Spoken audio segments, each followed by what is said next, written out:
Joe, and this is Sierra Specialty Auto. Welcome back to the shop. Today I'm going to resume work on this Crosley water pump for the Crosley engine in the Korean conflict surplus generator set. Last video we finished making the bushing, probably the most critical part of this pump.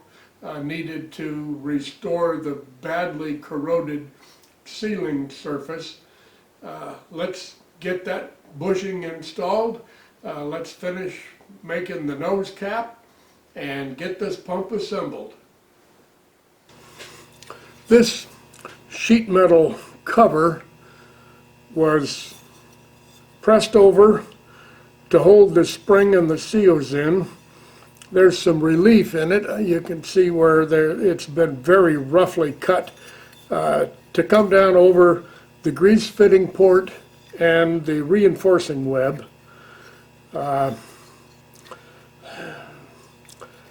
then I would imagine they had, and I can see the marks, they had some kind of a machine that constricted uniformly all the way around that collar and pressed into this groove here to retain it. I'm not comfortable trying to redo this. For one thing, I would like this to become a serviceable assembly, easily serviceable, partly in case something is not quite right with my solution, my seal solution. I'm going to machine a bronze cover that will come down beyond this groove, and it will have to be relieved for these two features, the grease fitting and the web, reinforcing web, and come in with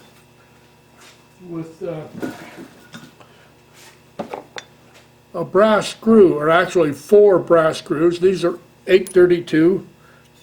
I can't believe I didn't drop that in the pan.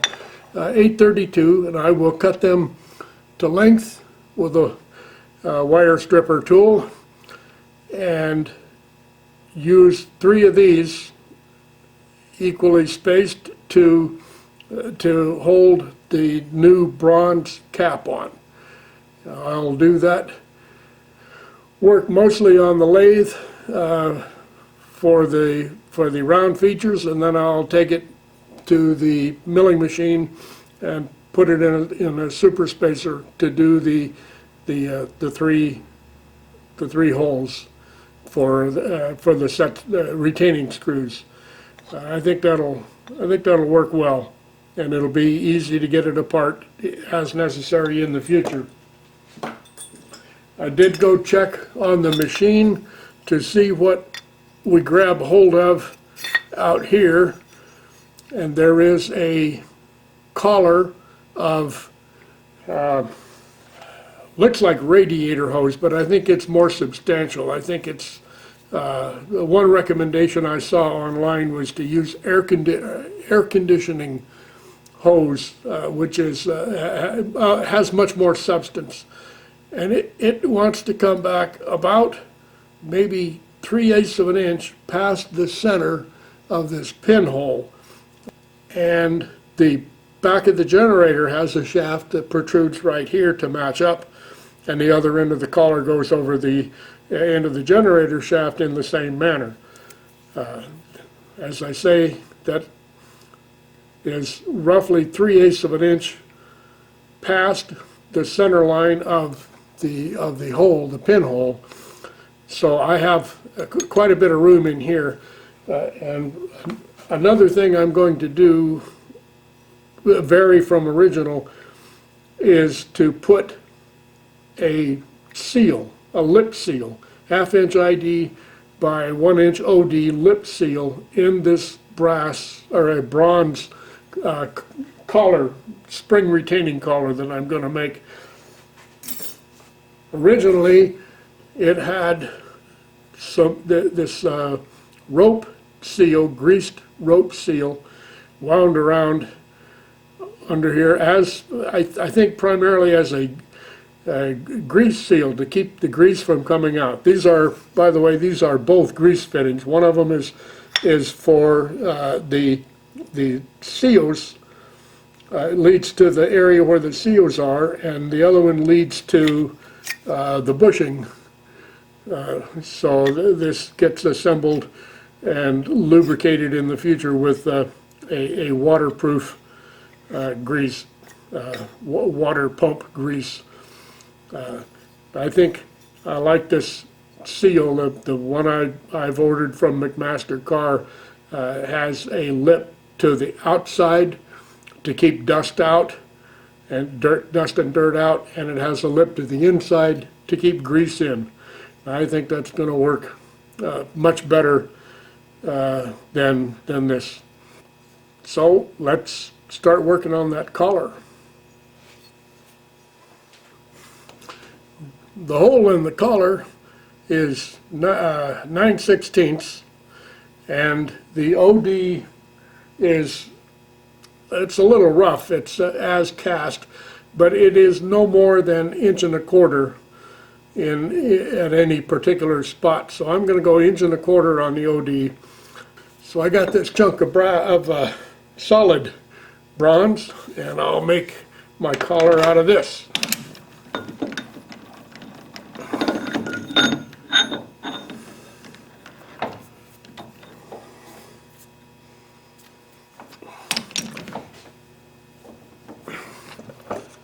Start by facing,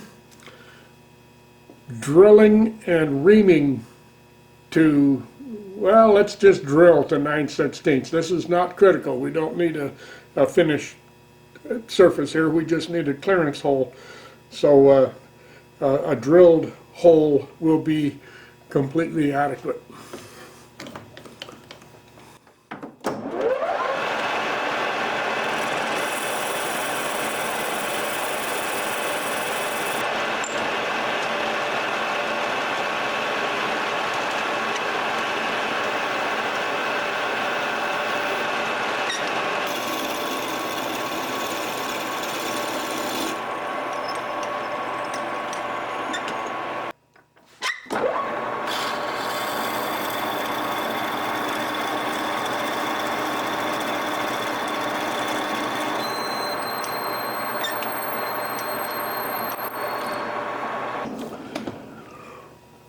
Now I have to decide what I want for the OD.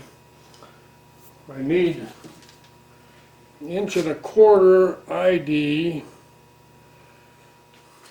and I need, I think, probably about 1/8 inch of thickness. Let's shoot for 1.5 inch OD. And we have 1 in 600. Let's take about 75 and see what it looks like. We're not looking for that critical a measurement here. Let's use the dial caliper. And it says we have 15 to go. So let's just clean that up and go with it. So how far in do we want to come here? Takes about 5/16 to get to these other features. I think I'd like to come in, a 1/2 inch. There's no reason why not. Come in 1/2 inch and then relieve as necessary for the short features. All right.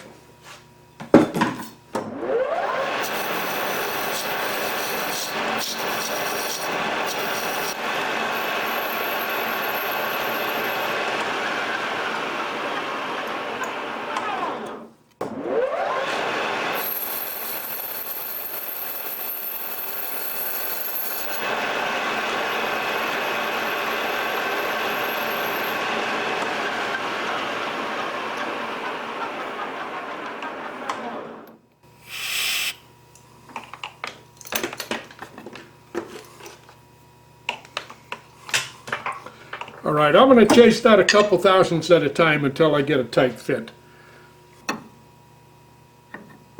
That's it. Good snug fit. I like that very much. Now, I figured I needed a 1/2 inch here. And I need, let's call it an 1/8 of an inch at the shoulder in there to hold the spring in, and I need a little over, I think I need a little over 1/4 of an inch for the seal, so let's call it 7/8 total. First I'm going to come back in here and face the inside of that shoulder, and then I'm going to part this off at, well, we'll chamfer these and then part off at 7/8.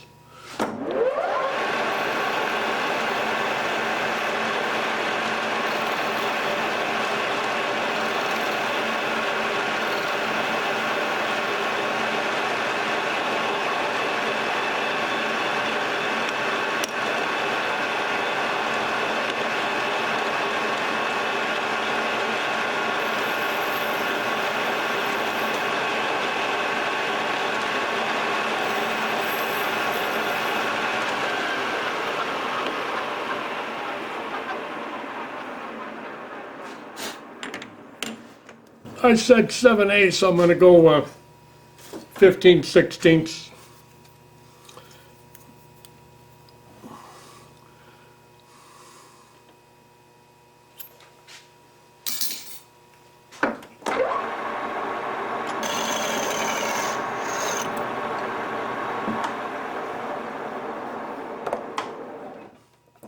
All right, this gives us a good start. I'm going to wait until I get my seal in from McMaster Carr before I do this bore. So we'll get the seal in hand before we machine the backside, but I can go ahead and start working on these reliefs. I'll do that in the milling machine. I'm centered up on the axis of the super spacer. Fortunately, these features that I need to clear are 180 degrees apart, so I don't have to do any layout or calculating. Just spin the spacer to 180 degree register. I need to take off, I think, about 1/8 of an inch. I might take a hair more. I might go 150 thousandths. Little extra won't hurt.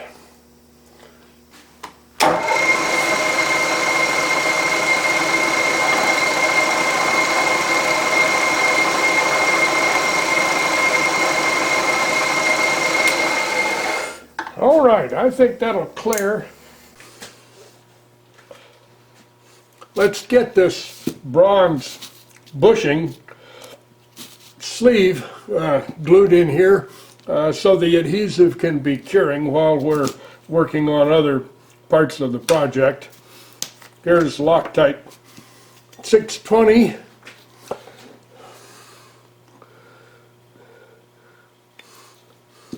Run a bead of that down and distribute it uniformly in the bore with a piece of wooden dowel. This is a technique I used in my sleeving business. A little bit on there with a clean tip of a plastic or a rubber glove. Distribute uniformly on the bushing itself. Clean some of the adhesive off to leave a little extra bead at the bottom. And then we just screw this in and make sure it seats firmly down at the bottom. All right.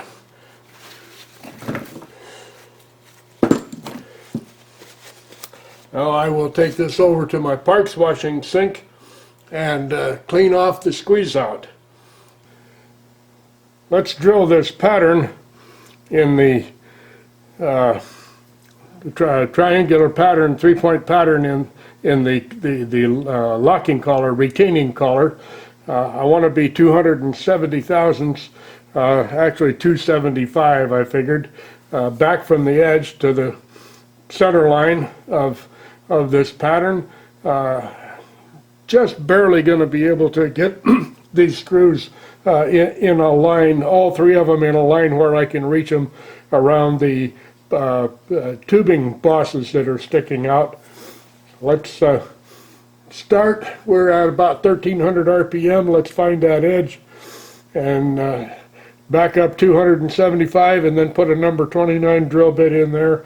That's tap size for 832, and I will use that number 29 hole to mark and drill the casting.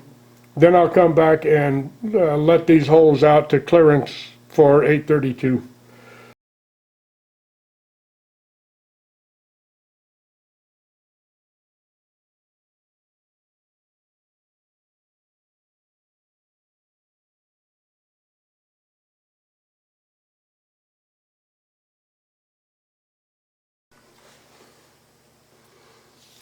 I have my screws cut off, my brass screws, using my Klein wire cutter. That worked out pretty well. Those are about 5/16 in length, and they're cleaned up, deburred, and thread in nicely. I've done some polishing on the shaft. It is not perfect, but the defects are radial in nature. So they're not going to be cutting across the seal. They're going to be in line with the seals, and I think the new seals are going to work quite well on here. I don't anticipate any problem with that. Got our new seal, lip seal from McMaster car. Now this will be running on fresh new surface out in this area where it's very clean. So there won't be any issues there. And we need to see, we're expecting this to be something over 1 inch, a press, an interference fit into a 1-inch bore. And we measure, well, they're at 13, let's call it 12. At 12 thousandths over 1 inch, it drops out of the caliper. It has a kind of a ribbed effect. I hope you can see that. For sealing, it's got actually 5 individual ribs, so that'll seal 5 individual times. So we are looking now for an exact 1-inch bore, and we're looking for that bore to be 250 thousandths. Let's go over to the lathe and set up for that job. First, let's look. We do have a rounded edge on the seal where it's going to go in, so we're not terribly concerned with a very sharp corner there. We can have a rounded corner as per the cut made by the insert in the boring bar. So let's go to the lathe. I've got my carriage stop set for a 1/4 inch depth of cut. So we just need to start at 9/16, 5.625, and come out to 1 inch. Let's touch off on the inside of that bore, get a 0 on the DRO, and get after it.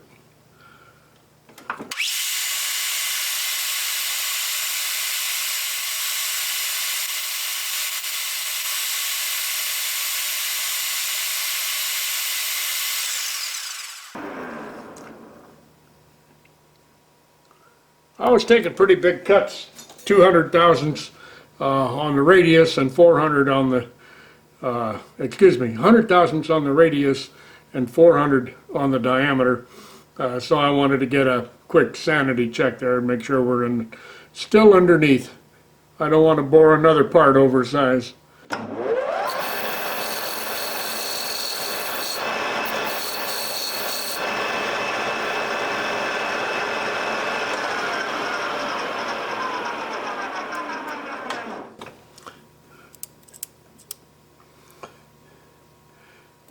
Caliper says 30 to go. Let's take 25 and then look at it with the micrometer. 5.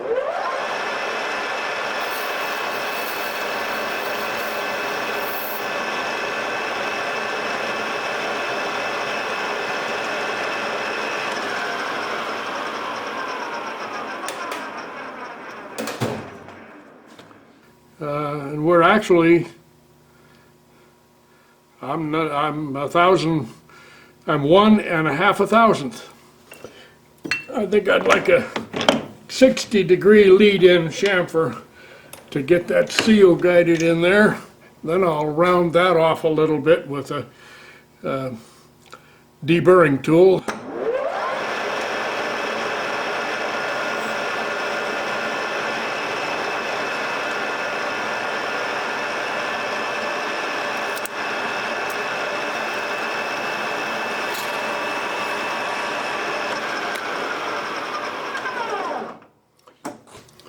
All right, that looks good to me. I'm happy with that. Just barely avoided another bozo mistake. I think that'll work. Let's get that in the shot. I think that'll work just perfectly. Here's our finished part. I'm pretty happy with that. Fits nicely over the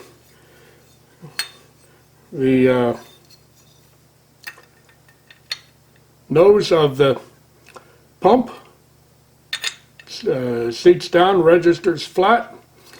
I'm going to put a very thin wipe of grease in this bore diameter, and on the perimeter of the seal.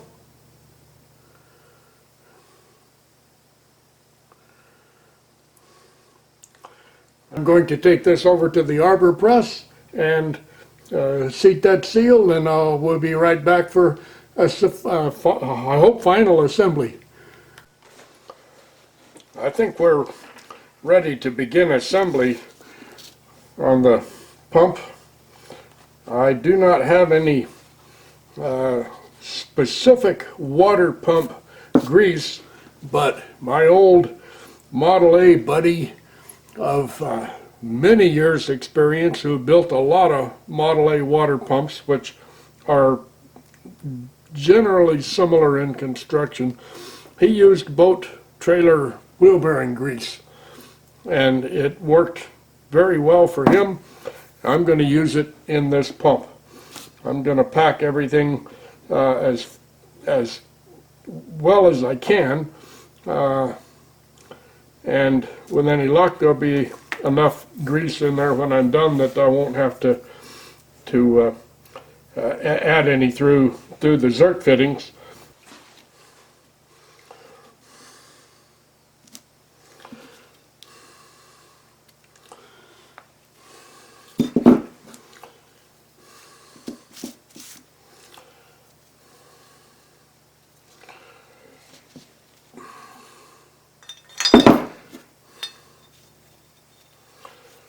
Impeller in.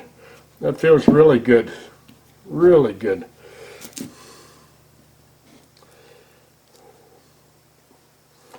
Let's let the impeller back out a bit and wipe a heavy amount of grease on the bore here.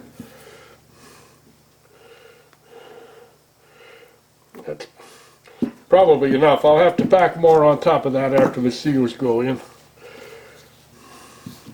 Also, let's make the biggest mess we can. Hard to pick up that first brass piece. It has fairly sharp edges. Now then, I'm going to try 3 of these chevron seals.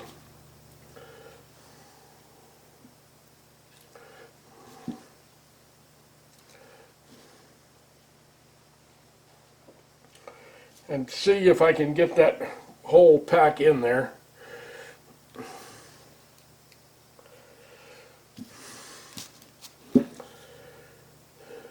Dope those up good.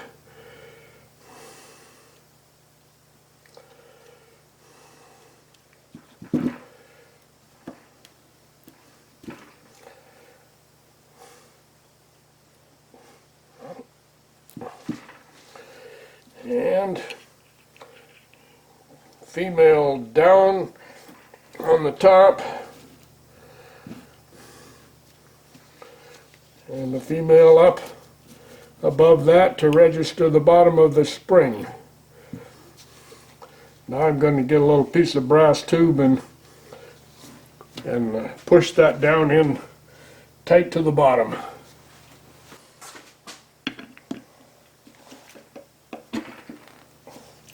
And I did get it to go all the way.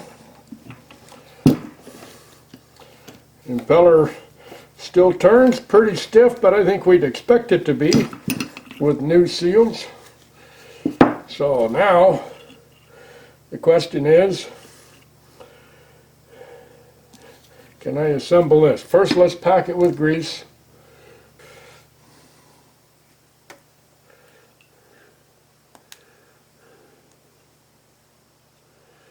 That's pretty close. Alright, I have an idea for getting this cap on. I'm going to set the camera up over by the drill press. I'm going to use the drill press, which has a lock on the quill, as a tool to bring this down so I can set the screws in it. I think this is going to work. I'll use this piece of brass tube as a pusher, use the drill press as an arbor press, then bring this down, hope my arm doesn't get in front, until I can see the screw hole, and tighten up the lock on the quill. You can't see me doing that. Now I should be able to lock onto a screw and start in this hole.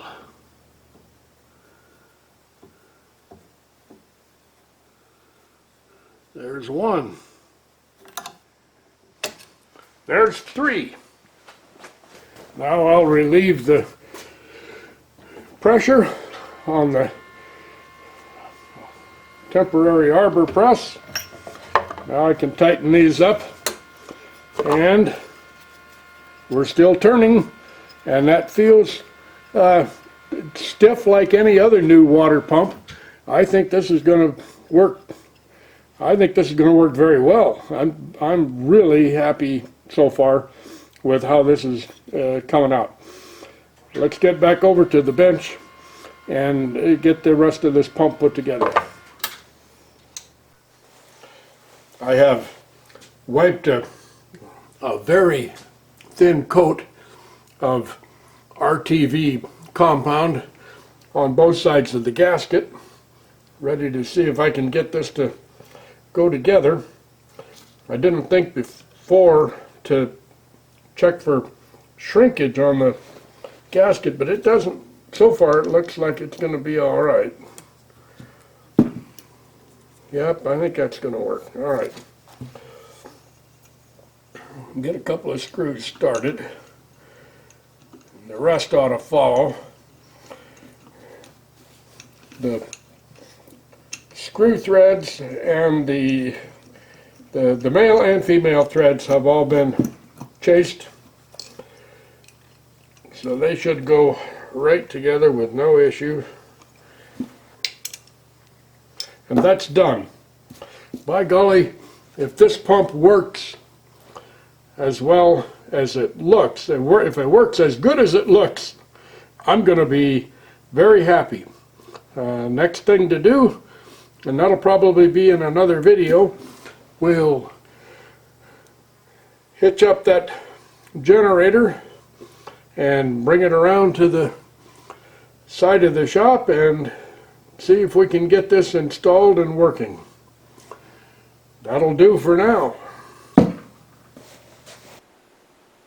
That project went pretty well. I'm really happy with the way that pump looks. I hope it works as good as it looks. We'll have another video in a week or two.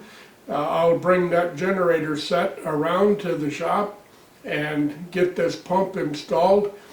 And then I'm going to do my Musty 1 impression and see if I can get all the systems on that generator, on the engine, working properly, spark and fuel and compression.